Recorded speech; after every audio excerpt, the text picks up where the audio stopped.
الف اللہ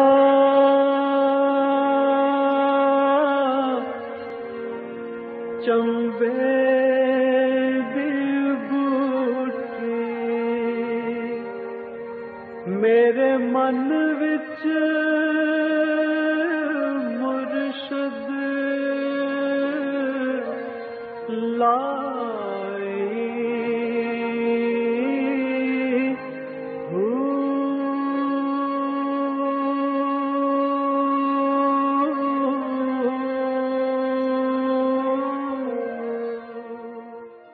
بسم اللہ الرحمن الرحیم۔ السلام علیکم۔ پروگرام المرشد اور میں ہوں منور عتیق۔ ناظرین محترم، آپ کے سوالات ہیں اور رہنمائی کے لیے ہمارے ساتھ موجود ہیں ہمارے بہت ہی محترم جناب حضرت امیر محمد اکرم امان صاحب۔ آپ سلسلہ نقشبندیہ اویسیہ کے شیخ ہیں، مترجم قرآن ہیں، مفکر قرآن ہیں، شاعر ہیں، ادیب ہیں، بہت سے حوالے ہیں آپ کے تعارف کے۔ حضرت جی بہت شکریہ، آپ نے وقت دیا، اور ایک بار پھر آپ کا شکریہ کہ آپ ایک اور خوبصورت جگہ پر ہمیں لے کر آئے۔ سوالات کا سلسلہ شروع کرتے ہیں۔ جی آصف شہزاد شور کوٹ سے یہ کہتے ہیں جی، کیا بیماری کی حالت میں نماز ادا کرنا بہت ضروری ہوتا ہے یا کوئی لچک ہے اس میں؟ نماز جب تک حواس قائم ہے۔ ٹھیک ہے۔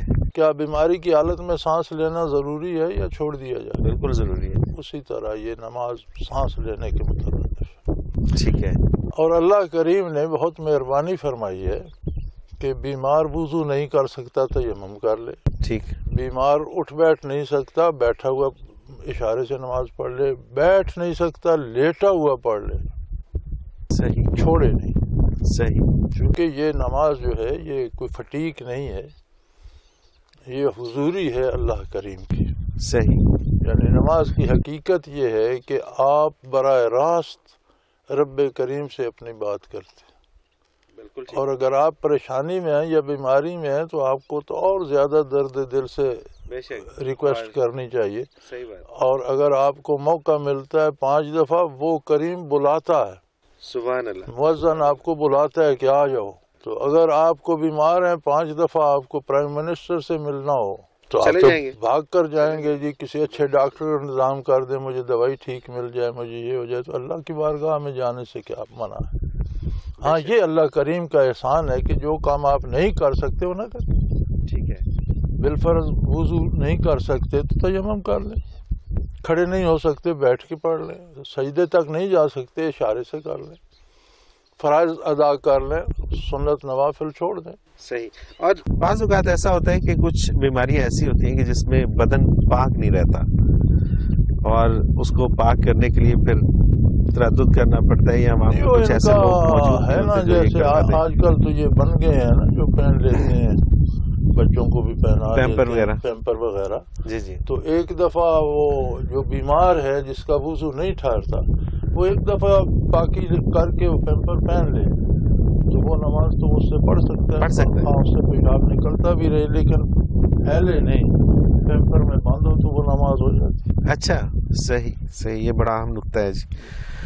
اچھا جی، زاہد سلیم ہے اسلام آباد سے، یہ کہتے ہیں کہ حضرت جی داڑھی اور سر کو خضاب لگانا یا اس کو رنگ کرنا، اس کے بارے میں کیا حکم ہے؟ اور جبکہ سنا ہے کہ سفید بالوں سے اللہ تعالیٰ کو حیا آتی ہے۔ اللہ کریم کی شان بہت بلند ہے ہماری حالات سے، وہ کریم ہے، وہ مہربانی فرماتا ہے۔ نبی کریم صلی اللہ علیہ وسلم نے ارشاد فرمایا تھا کہ یہودی جو تھے وہ بال نہیں رنگتے۔ صحیح۔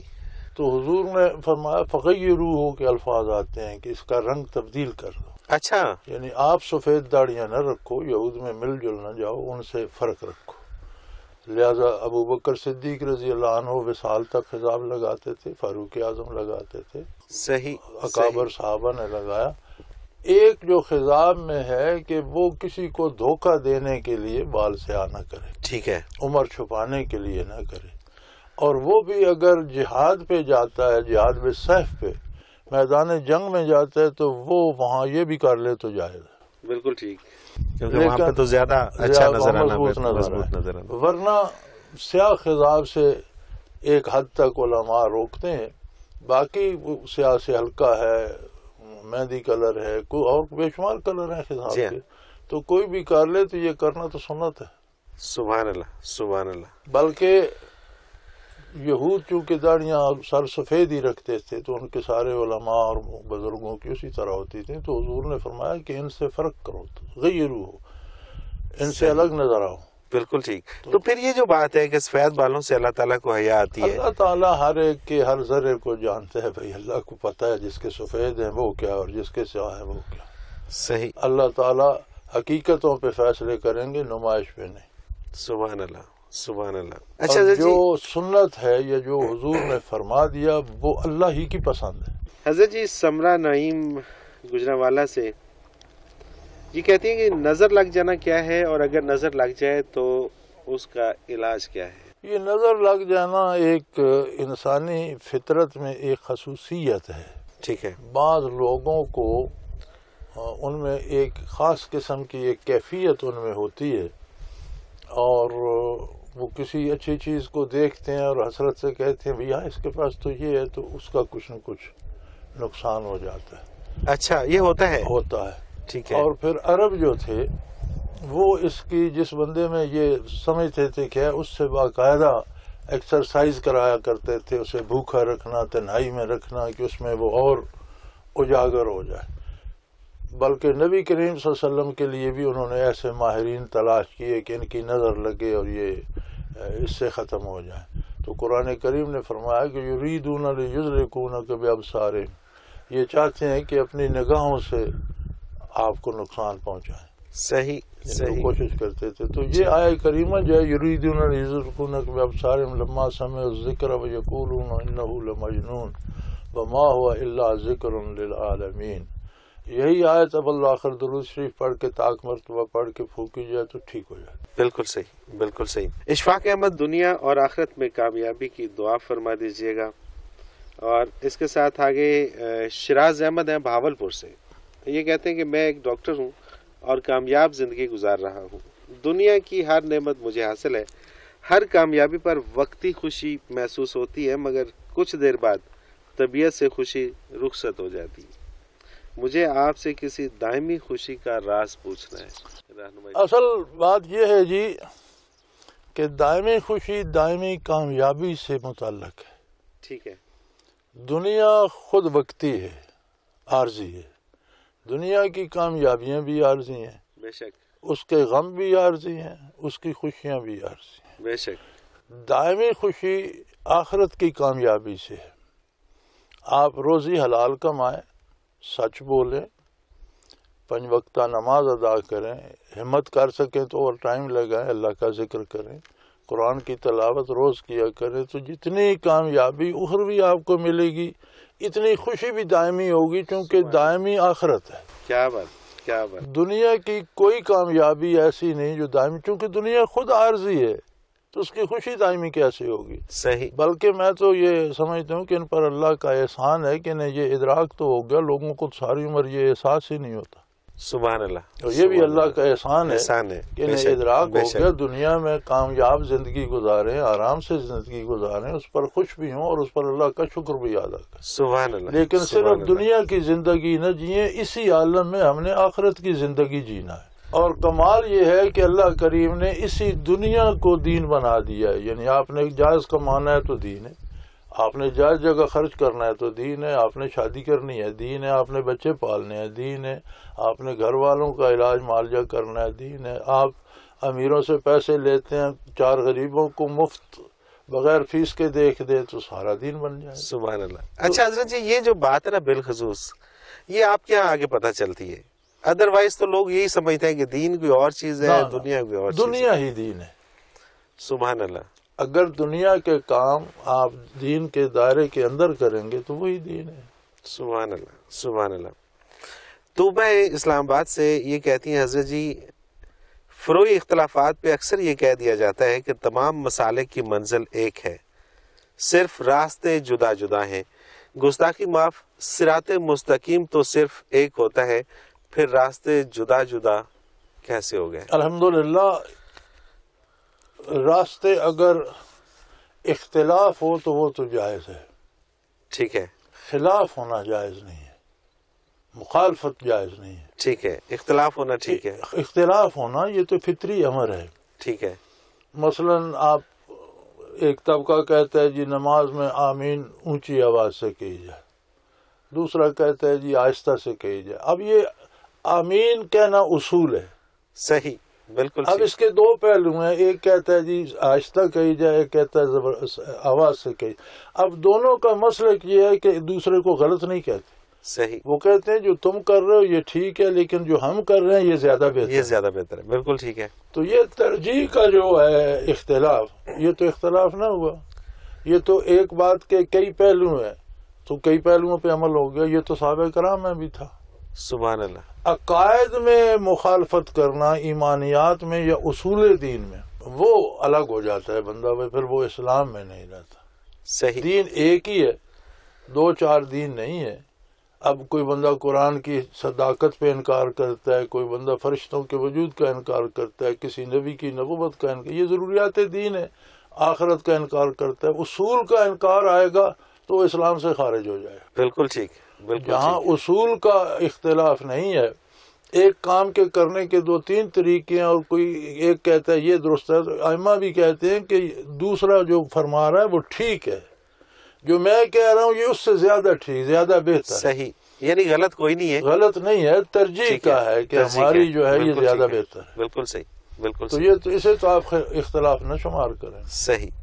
حضرت جی ایک وقفہ لیتے ہیں۔ ناظرین محترم، ایک شارٹ کمرشل بریک، اس کے بعد حاضر ہوتے ہیں، ہمارے ساتھ رہیے۔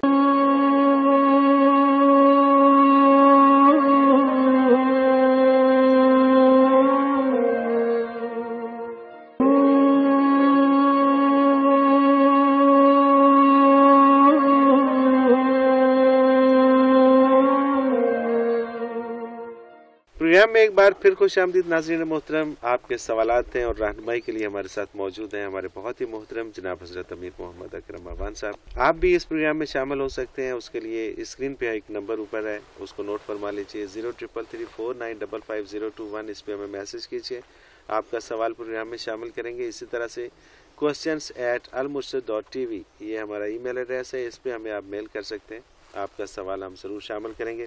حضرت جی اگلا سوال شامل کرتے ہیں پروگرام میں۔ ابو بکر ہیں حیدرآباد سے، یہ کہتے ہیں کہ حضرت صاحب تصوف کی جامع تعریف کیا ہے؟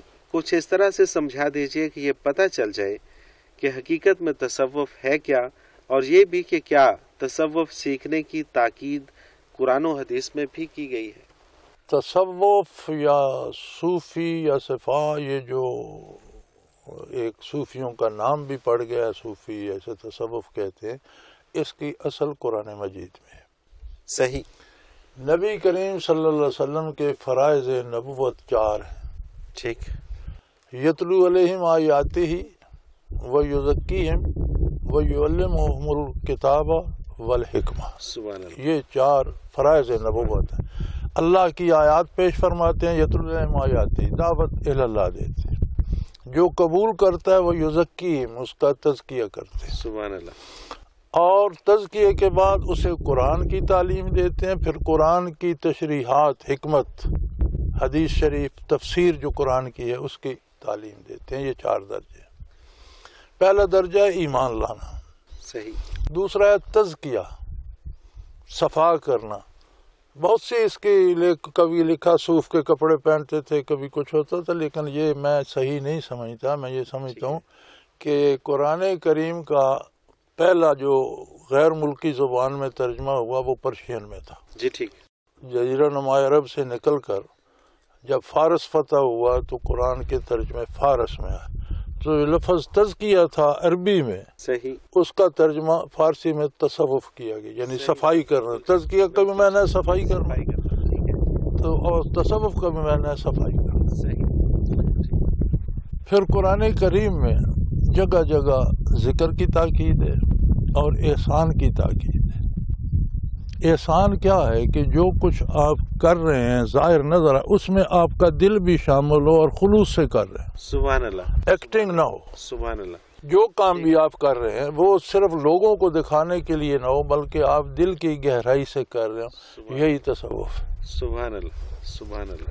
اس کا حصول کا طریقہ جو ہے وہ اللہ کا ذکر ہے، اور بندہ اگر کوئی شیخ پکڑتا ہے اور اسے یہ دیکھنا چاہیے کہ اس کی صحبت میں آ کر میرے دل میں وہ خلوص آ رہا ہے، اللہ اکبر. اگر نہیں آ رہا تو وقت ضائع نہ کرے، کوئی اور بندہ تلاش کرتے. سبحان اللہ. کیونکہ تصوف یہ ہے کہ آپ نماز پڑھتے ہیں، ایک اداکاری ہے جو کر رہے ہیں، آپ کا دل بھی ساتھ شامل ہو اللہ تو تصوف ہو گیا. تو تصوف ہو گیا. بالکل ٹھیک. بڑی سادہ سی اور سادہ سی بات ہے. ایمان ہے جی کراچی سے. حضرت جی یہ لکھتی ہیں کہ 2 اصطلاحات ہیں، صورت علم اور حقیقت علم. براہ کرم ان کی وضاحت فرما دیجئے، ان میں فرق کیا ہے؟ صورت علم یہ ہے کہ جسے آپ تجربے سے، پڑھنے سے، معاملات سے سیکھتے ہیں. ٹھیک ہے. یہ صورت علم ہے. ٹھیک ہے. آپ ہر لمحے کچھ نہ کچھ سیکھتے ہیں، کوشش کر کے جو سیکھتے ہیں ہم، جو بھی کوشش کر کے سیکھتے ہیں، یا زندگی خود سکھاتی چلی جاتی ہے، وہ بھی واقعات حادثات بھی سکھاتے ہیں. ٹھیک ہے. یہ سارا صورت علم ہے. ٹھیک ہے. لیکن جب وہ آپ کا حال بن جائے، جب آپ عمل اس علم کے مطابق کرنے لگ جائیں، صحیح، تو پھر وہ حقیقت علم. بالکل ٹھیک. صحیح صحیح. آپ نے سیکھا، کسی نے آپ کو بتایا کہ یہ حرام نہیں کھانا بری بات ہے، اب آپ ڈٹ گئے کہ میں نے زندگی میں حرام نہیں کھانا انشاءاللہ، تو وہ صورت علم. تو یہ حقیقت علم. حقیقت علم. اور وہ آپ کا جاننا صورت علم تھا. صحیح صحیح. بلکہ میں اسے علم کہا نہیں کرتا، میں صورت علم کو اخبار کہا کرتا ہوں. اچھا. یہ بہت سی خبریں ہیں جو ہمارے پاس اکٹھی ہیں، جمع ہو گئی، یعنی یہ علم کی ایک ہلکی صورت خبر ہے. تو یہ ہمارے پاس خبریں جمع ہو گئی، جب اس پر ہم عمل کرتے ہیں تو وہ صورت علم بن جاتی ہے. سبحان اللہ. جب عمل کرتے ہیں تو پھر وہ حقیقت علم بن جاتی ہے. حضرت جی اگلا سوال مسز اکبر راول پنڈی سے ہے. یہ کہتی ہیں کہ قرآن پاک میں ہے کہ ماں کے پیٹ میں کیا ہے تمہیں نہیں بتایا گیا، لیکن حضرت جی اب تو الٹرا ساؤنڈ 3Ds کی صورت میں بھی ہوتے ہیں جس میں بچے کی شکل تک دکھائی دے جاتی ہے. یہ درست ہے، لیکن ہر بچہ بھی 10 کھرب سیل سے بنتا ہے. سبحان اللہ. جب وہ بڑا ہوتا جاتا ہے تو سیل بڑے ہوتے جاتے ہیں. کسی بڑے قد والے یا چھوٹے قد والوں میں سیلوں کی تعداد میں فرق نہیں ہے، یہ بھی سائنس ہی کہتی ہے. یعنی کہ 10 کھرب سیل ہر باڈی میں ماں کے پیٹ سے لے کے آتا ہے. سبحان اللہ. جو جو بڑھتا جاتا ہے تو سیل بڑے ہو جاتے ہیں. جب بوڑھا ہونے لگتا ہے تو سیل کمزور ہونے لگ جاتے ہیں اور کمر دوری ہونا شروع ہو جاتی ہے. اللہ اکبر. نظر کم ہونا شروع ہو جاتی ہے، دماغ کام کرنا شروع. اب یہ الٹرا ساؤنڈ کتنے سیلز کی حقیقت جانتا ہے؟ کچھ بھی نہیں، ایک کی بھی نہیں. پھر یہ 10 کھرب سیل جو ہیں، ان میں کسی کی عمر 6 مہینے سے زیادہ نہیں. اچھا، کوئی بھی سیل 6 ماہ سے زیادہ 6 ماہ میں اس کا متبادل دوسرا پیدا ہو جاتا ہے، وہ مر جاتا ہے. صحیح.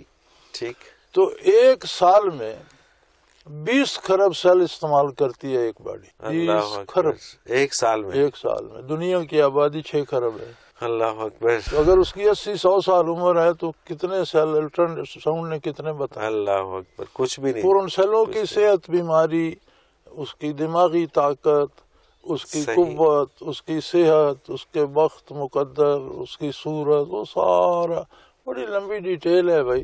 اور اگر یہ جہاں سے نظر آ جائے جی وہ پہاڑ ہے، یہ تو کوئی کمال نہیں. اب پہاڑ میں کیا کیا کچھ ہے، اللہ اکبر. اس کے اندر کیا کچھ چھپا ہے، اس پر جانور کتنے ہیں، پرندے کتنے ہیں، درخت کتنا ہے، گھاس پھوس کتنی ہے، کتنی قسم کی بوٹیاں ہیں. بھائی یہ تو کوئی بات نہیں. یعنی کہ سائنس نے جہاں پہ 3Ds کے ذریعے یہ دکھا دیا، وہاں پہ اور مشکل پیدا کر دی ہے اور مہر لگا دی ہے کہ یہ حقیقت ہے کہ تم نہیں جانتے. اور ایک اور بات ہے، میرا ایک تجربہ ہے. ہمارے ایک ڈاکٹر صاحب ہیں، ڈاکٹر رشید، کراچی کے ہیں، یہاں اکثر رہتے ہیں، اب بھی آتے جاتے رہتے ہیں. تو ان کی 2 بیٹیاں تھیں. صحیح. تو ایک دفعہ آئے تو مجھے بتانے لگے کہ میری بیوی پھر امید سے ہے. ٹھیک ہے. تو میں نے الٹرا ساؤنڈ کرایا اور میری پھر بیٹی ہے. میں نے کہا مجھے یہ بات آپ کی پسند نہیں آئی، میں سمجھتا ہوں بیٹا ہے. نہیں، ہم نے الٹرا ساؤنڈ کرایا. میں نے کہا دیکھو جو اللہ کو منظور ہوگا. میرا انداز ہے اس کے بیٹا ہوا. سبحان اللہ. خود ڈاکٹر ساؤنڈ فیل ہو گیا، خود ڈاکٹر. سبحان اللہ. یعنی یہ تو تجربتاً ہم نے دیکھا کہ الٹرا ساؤنڈ اندازہ ہی ہے، فیل بھی ہو سکتا ہے. فیل بھی ہو سکتا ہے. بالکل ٹھیک بات ہے. تو ایک چھوٹی سی بات جان لینا پھر یہ تو نہیں ہے نا. یہ نہیں.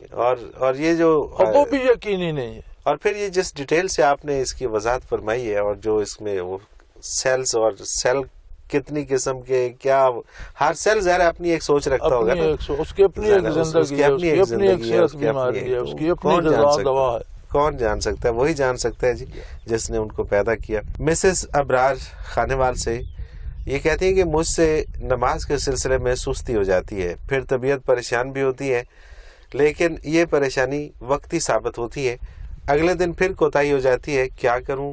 کوئی ایسا حل بتائیے کہ نماز قضا نہ ہو۔ بچے آخرت پر یقین پیدا کرو، آخرت پر یقین پیدا کر لیا جائے۔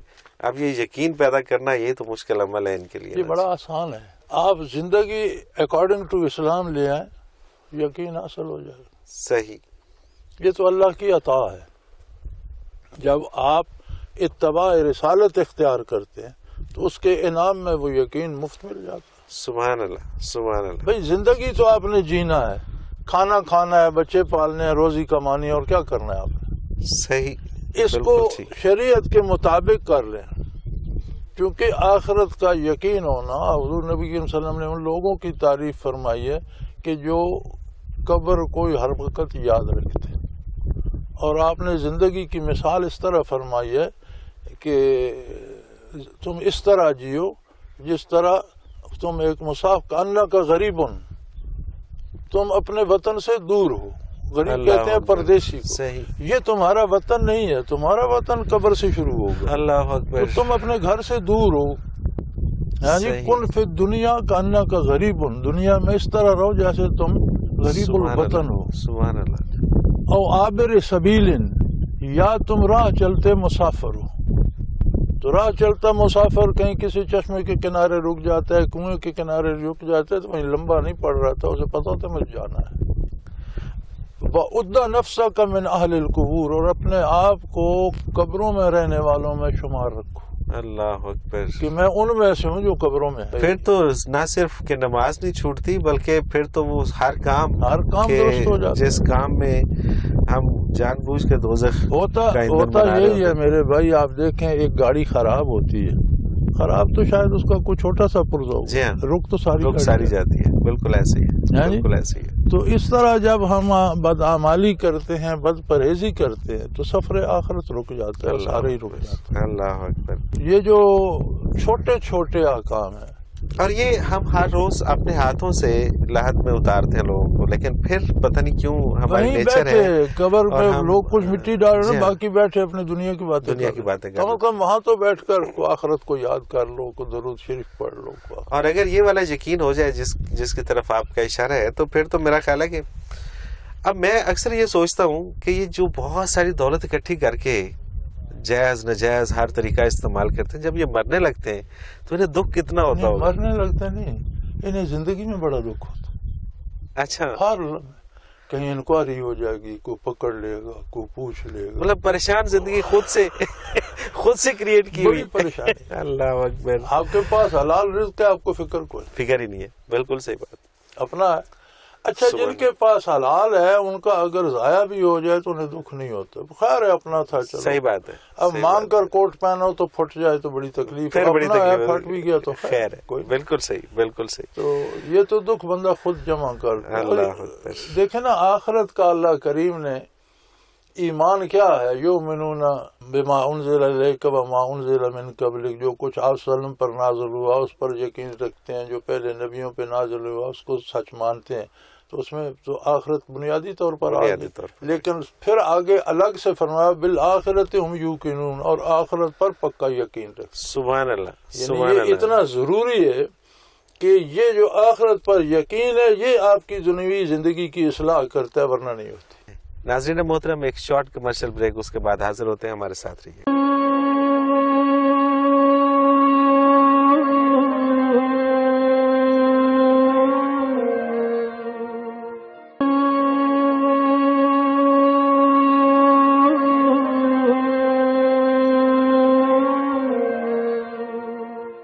پروگرام میں ایک بار پھر خوش آمدید ناظرین محترم، آپ کے سوالات ہیں اور رہنمائی کے لیے ہمارے ساتھ موجود ہیں ہمارے بہت ہی محترم جناب حضرت امیر محمد اکرم افغان صاحب۔ ناظرین محترم، اگر آپ بھی اس پروگرام میں شامل ہونا چاہیں تو آپ اپنا کوئی بھی سوال ہمیں بھیج سکتے ہیں، SMS کیجیے گا، اسکرین پہ نمبر موجود ہے، نوٹ فرما لیجیے، 033349555021، اس پہ ہمیں آپ میسج کریں، آپ کا سوال ہم پروگرام میں شامل کریں گے۔ اور اسی طرح سے اگر ہمیں میل کرنا چاہیں تو ای میل ایڈریس اسکرین کے اوپر موجود ہے، questions@almurshid.tv، اس پہ آپ ہمیں میل کر دیں، آپ کا سوال ضرور شامل کریں گے۔ حضرت جی، اگلا سوال بڑا انٹرسٹنگ ہے. قمر سمان ہے گجرات سے.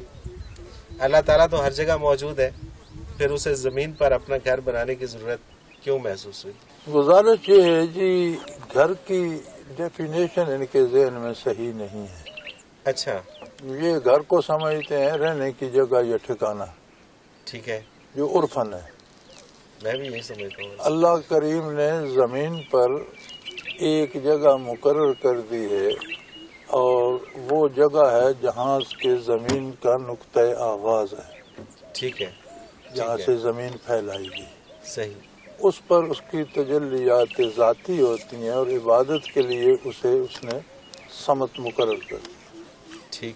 اب ظاہر ہے جو جگہ آپ نے مقرر کی ہے کوئی اس پہ نشانی تو ہوگی.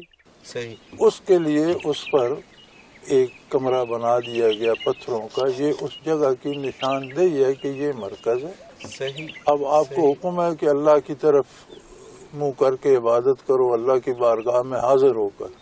تو اللہ تو ہر جگہ وَإِنَّمَا يُوَجِّهُ ثُمَّ وَجْهُ اللَّهُ, جس طرف منہ کر لو اسی طرح اللہ موجود ہے. تو یہ کانسیپٹ غلط ہے جو ہم نے اس کو گھر کرنا شروع کر دیا. وہ اب آپ وہی پتھر بیت اللہ شریف کے اکھیڑ لیں اور 100 گز ہٹ کے بنا دیں, اس طرف کو منہ کر کے نماز پڑھے گا؟ کوئی بھی نہیں.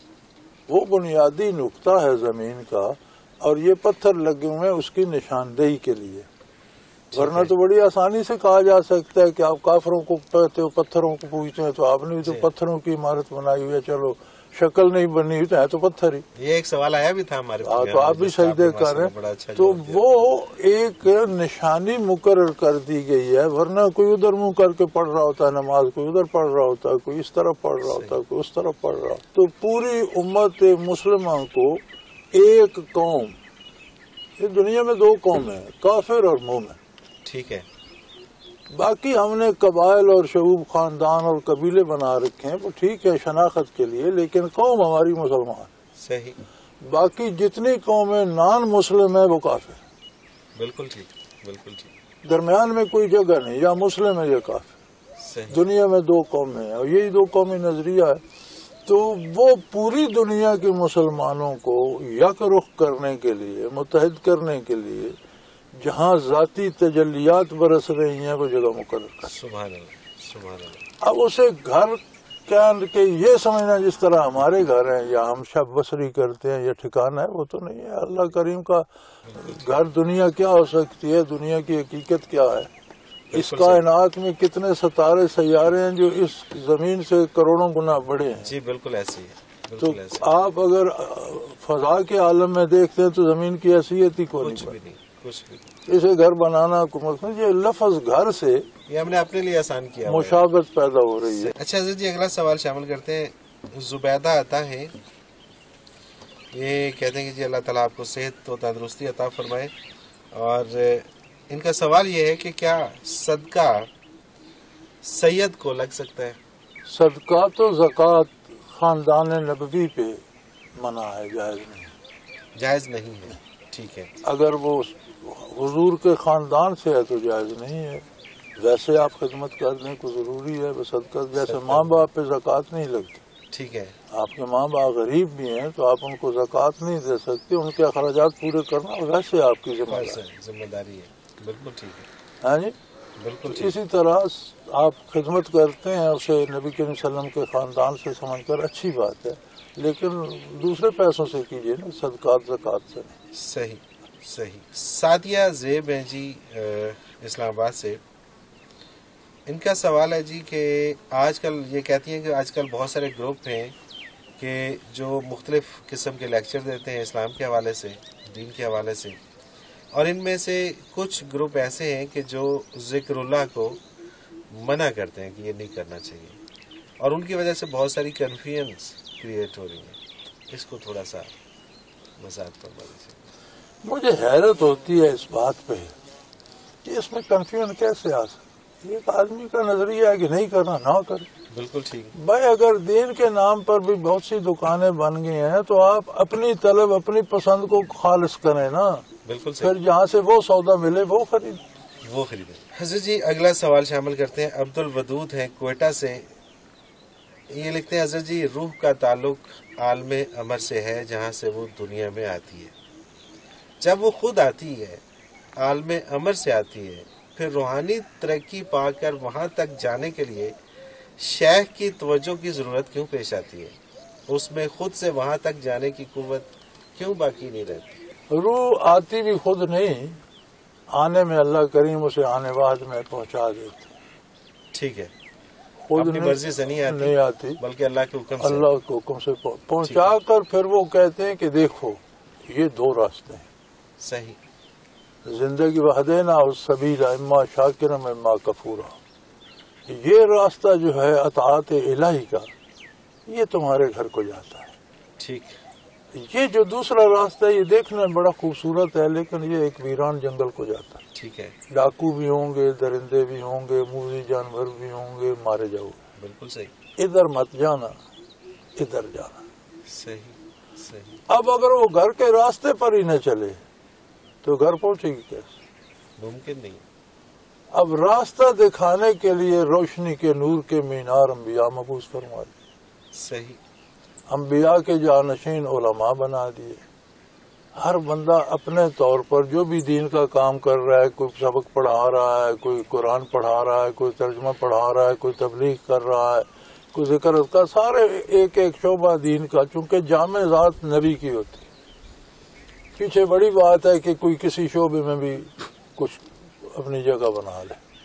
اب گھر جانا تو اس کے لیے یہی تو امتحان ہے دنیا میں کہ تم واپس گھر آتے ہو یا، کیونکہ دوسری طرف دیکھنے کو بہت کچھ ہے لیکن سارا خواب ہے، اس طرف سارا حقیقت ہے. وہدینا السبیل، ہم نے انسان کو دونوں راستے دکھا دیے، اما شاکرا و اما کفورا. چاہے تو شکر کا اطاعت کا راستہ اختیار کر لے، اپنی پسند سے چاہتا ہے تو ناشکری کر کے دیکھ لے، بھگت لے گا. اب واپس جانے کے لیے اسے گھر کا راستہ چاہیے. صحیح. یہ ہمارا دن بھر کا جو عمل ہے، رات کا سونا بھی جو ہے، یہ ہمارا سفر ہے. ہم ایک ایک سانس، ایک ایک قدم ہے. صحیح. اب ہم گھر کی طرف جا رہے ہیں یا سمت مخالف میں جا رہے ہیں؟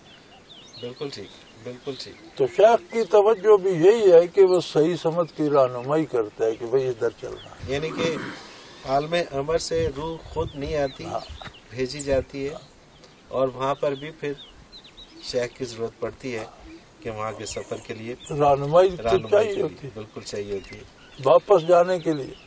رخشندہ ہیں راول پنڈی سے حضرت جی، یہ کہتی ہیں کہ اگر کسی کو خواب میں اشارہ ہو کسی کام کے کرنے کا تو کیا وہ کام لازمی کرنا چاہیے؟ لازمی شریعت ہے، لازمی شریعت ہے. ٹھیک. باقی کوئی شے لازمی ہے. ہم کیا اور ہمارے آپ کے خواب کیا. بالکل ٹھیک ہے. خواب 3 قسم کے ہوتے ہیں. زیادہ خواب تو وہ ہوتے ہیں جو زیادہ کھانے سے نظر آتے ہیں، پیٹ میں جتنی گیس ہو جاتی ہے وہ دماغ کو جاتی ہے تو عجیب عجیب خواب آتے ہیں. صحیح. دوسرے خواب وہ ہوتے ہیں جو شیطان القاء کرتا ہے. ٹھیک ہے. اس میں یہ ہوتا ہے کہ وہ جو کام بھی کہتے ہیں وہ خلاف شریعت یا برائی یا بے حیائی ہوتی ہے. تیسرا خواب وہ ہوتا ہے جو اللہ کی طرف سے آتا ہے، وہ ہمیشہ دائرہ شریعت کے اندر اور شریعت کے مطابق ہوتا ہے. صحیح. لیکن شریعت میں کوئی کمی رہ نہیں گئی کہ کسی خواب کے آنے سے ہم نے وہ کام کرنا ہے. شریعت ذرا ذرا سی حضور نے بیان کر دی. بالکل ٹھیک ہے. کوئی ایسی کمی نہیں رہ گئی کہ نبی کریم صلی اللہ علیہ وسلم نے یا قرآن نے یا حدیث نے کوئی کمی چھوڑ دی ہے تو ہمارا خواب اسے پورا کرے گا. حضرت جی اجمل شاہ ہیں ملتان سے، یہ لکھتے ہیں کہ دنیا کی زیادہ آبادی روس، چین، جاپان اور ہندوستان میں پائی جاتی ہے، لیکن ان علاقوں میں کسی بھی پیغمبر کے مبعوث ہونے کا تذکرہ قرآن پاک میں نہیں ملتا. اس کی کیا وجہ ہے؟ قرآن نے تو کہا ہے کہ ہم نے ہر قوم میں نبی بھیجا ہے. اب کیا یہ ضروری ہے کہ انہیں گن کر بتائیں کہ روس میں تھا، چین میں تھا، فلاں تھا، فلاں تھا؟ بالکل ٹھیک. قرآن نے تو ایک جملہ ارشاد فرما دیا کہ ہم نے روئے زمین کی کسی قوم کو خالی نہیں چھوڑا، ہر قوم میں نبی بھیجا. سبحان اللہ، سبحان اللہ. اب قوم ہندوستانی بھی ایک قوم تھے، چینی بھی ایک قوم ہے، رشین بھی ایک قوم ہے. ہر قوم میں ہر جگہ جہاں مخلوق کے خدا ہے وہاں نبی بھی آئے ہیں. اب یہ کوئی ضروری ہے کہ قرآن فرست بنا؟ قرآن کوئی تاریخ کی کتاب ہے. اور قرآن پاک میں تو دیکھیں نا جی، وہ تو ارشاد فرما دیا گیا نا، یہ بتایا قرآن نے کہ ہم نے کچھ نبیوں کا ذکر قرآن میں کیا ہے، باقی کا نہیں کیا. بالکل ٹھیک. وہ قرآن کی بنیادی جو ہے توجہ وہ ہے اصلاح احوال. بالکل ٹھیک. جہاں اس کی ضرورت پیش آتی ہے وہاں ایسی معروف مثال دیتے ہیں جو روئے زمین پر لوگ اس سے آشنا ہوں. صحیح. نہ صرف عرب بلکہ دنیا کی تاریخ کا حصہ ہوں. بالکل ٹھیک. اب موسیٰ و فرعون کو کون بھولے گا تاریخ میں؟ کوئی بھی نہیں. نوح علیہ السلام اور ان کے طوفان کو کون لو. تو اس طرح کے جن قوموں پر عذاب آیا جنہیں نجات ملی تو وہ بطور ترغیب دینے کے اور گناہ سے ڈرانے کے ترغیب و ترہیب کے طور پر استعمال. بہت شکریہ عزیز جی، آپ نے وقت دیا. ناظرین محترم، اس کے ساتھ ہی پروگرام کا وقت اپنے اختتام کو پہنچ رہا ہے. اس سے پہلے کہ میں پروگرام اختتام کروں، اگر آپ بھی اس پروگرام میں شامل ہونا چاہیں تو ہمیں آپ میسج کر سکتے ہیں، ای میل کر سکتے ہیں. میسج کرنے کے لیے ہمارا نمبر اسکرین پہ موجود ہے، نوٹ فرما لیجیے 0333495021. اور اسی طرح سے اگر ہمیں آپ میل کرنا چاہیں تو ای میل ایڈریس اسکرین پہ موجود ہے، نوٹ کر لیجیے questions@almurshid.tv. اور اس کے ساتھ ہی منور عتیق کو اجازت دیجیے. اللہ حافظ.